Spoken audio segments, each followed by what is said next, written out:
Well, hello there guys, and welcome back to the channel. So, Dimensional Arcade issues, fix, and compensation. So, needless to say, people have had a lot to say about Dimensional Arcade. First, let's break down this post, and then let's take a look at general reception this amazing new game mode has received. So, greetings summoners, the team is aware of various issues surrounding the new Dimensional Arcade and are working on delivering a new build soon. With the updated build, we expect the following issues to be addressed. New, disabled simultaneous enemies setting will be enabled by default. A new disabled swipe enemies will be added to the settings screen. Will be off by default, so you will need to opt in. This would replace swipe enemies with tap enemies, making the entire thing a lot easier. Fix to ensure settings and custom controls doesn't reset between sessions. Fix to objective tracking for the Optimus specific stage clear objectives. Oh, really? There's something broken with that as well? Great. Fix for the Muspelheim Metal impossible difficulty charting to make it more consistent on mobile and PC. When this new, so again, like, how did this make it live then? Like, that's the big question, because Kabam had planned this for a new while, because from what I hear, Kabam gave this out for testing in Summoner Fest, which is several months ago. And somehow, all of these things, all of these issues made it to the live version. Like, I don't know what to say. When this new build is live, we'll be sending compensation consisting of Dimensional Arcade tickets to all summoners. Additionally, we will be providing further compensation to all summoners who purchase Dimensional Arcade ticket bundles before the new build is live. This compensation will consist of units based on the cost of bundles. $9.99 equals 275 units and so on. The date for the compensation will be communicated when we have a clear timeline. So I'm sure that I don't know how all of this is gonna go down as well now, but that's interesting as well. So let's see what you guys think. So we could have EQ skip classic difficulty, so we could go straight to Elder. Instead, we got this. Okay. Let's see what else we have. So, Dimensional Arcade and other grievances. Okay, survival guide, Dimensional Arcade. Can't wait for the next live stream. This is also people complaining about this.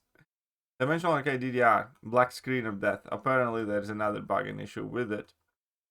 Double-sided tap setting wipes itself. They could have been more loose when making some of them. Okay. Now I missed Doom Cycle. This is also a direct reference to this thing. Dimensional Arcade. Let end it. There are enough posts about various issues, problems, Dimensional Arcade 2.0, so there's no point for me to reiterate them again. There's a lot of these posts. And yeah, that is funny because I did hear from some people in the comments telling me that they actually like the game mode.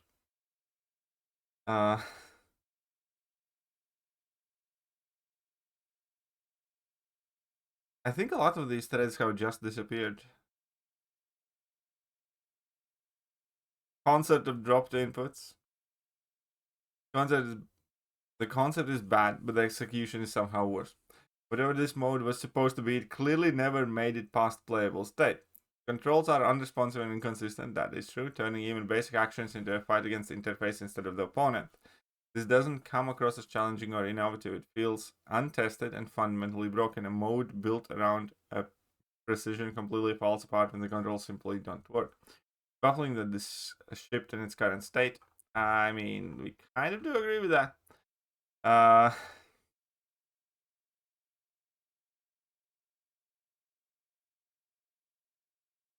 Possible bug. So many of these threads, like all of them, very unhappy with this thing. And I think Kabam. The first thing, on a personal level, I don't know how about whether I'm allowed to speak for more people than just myself here. One of the big general things is that At large, there are millions of games out there that people can play. Like any game that you really play. And we have chosen MCOC for one reason or another. And I'm not a big fan of Kabam trying to quote unquote mix, mash, different games into it. And it's fine if they borrow elements from other games, like, do some tower climb game mode or, do the whole clear as many health bars thing and try and different things. But fundamentally, it always has to remain MCOC, in my opinion. Even like poker, I think it's kind of fine-ish, but even then, the worst part about playing the poker was actually having to do the pointless fights in there, and again, it didn't really feel like MCC, but I guess that's a bit more different take there. But especially when they design something that's clearly so much inferior, and make me feel like I have to play some, a shitty game with a skin of MCOC. That's fundamentally again not what I want to be doing when I play MCOC. If I want to play, some sort of rhythm game, I can go and do that. I'm, easily able to do that in a plethora of different choices around the internet. And the same goes with the whole, autoplay RPG type things. I'm not saying it can never work.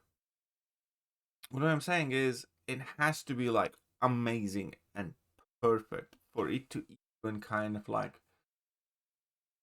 somewhat, on the side where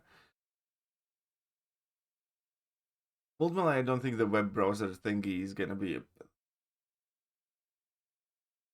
So we have spoken about this a lot in my streams, and it genuinely feels like this is some sort of sycophantic idea of a single person working at Kabam that keeps pushing it, like a passion project of a rogue operative that says like, oh, this web browser based crap is a good idea and let's push it because nobody asked for it for the first time, and overwhelmingly the community wasn't overly positive about it. Kind of came around towards then, but still, it wasn't anything that anybody really wanted to be in the game to begin with. And now this thing, again gets very harsh community reaction at large. Obviously, there will be some people who enjoy it, but the point being is, it kind of feels like number one, we kind of screamed, we don't want this, and we got it again.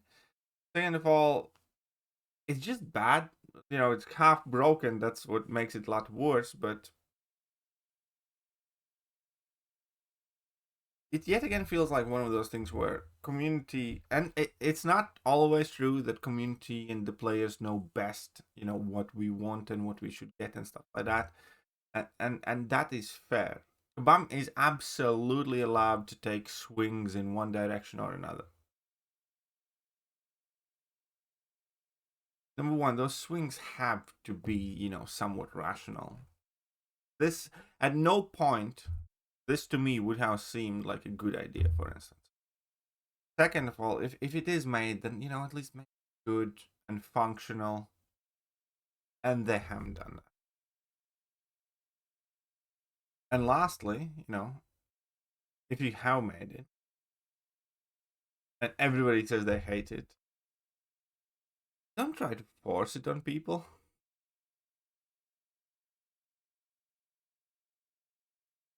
That's generally how projects, that's how movies turn into flops. That's how TV shows die. That's how games go extinct. When companies are so fixated into thinking that they know better than the players, even after the product is released, and you have already like a massive amount of feedback given back to you, it's like, nope.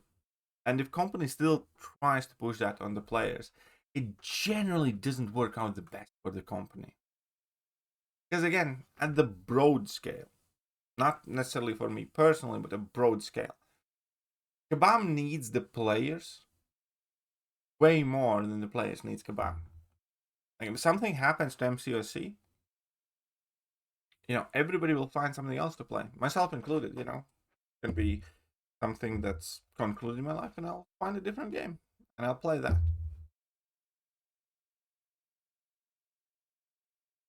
Will those people working at Kabam making MCOC right now make another great game easily?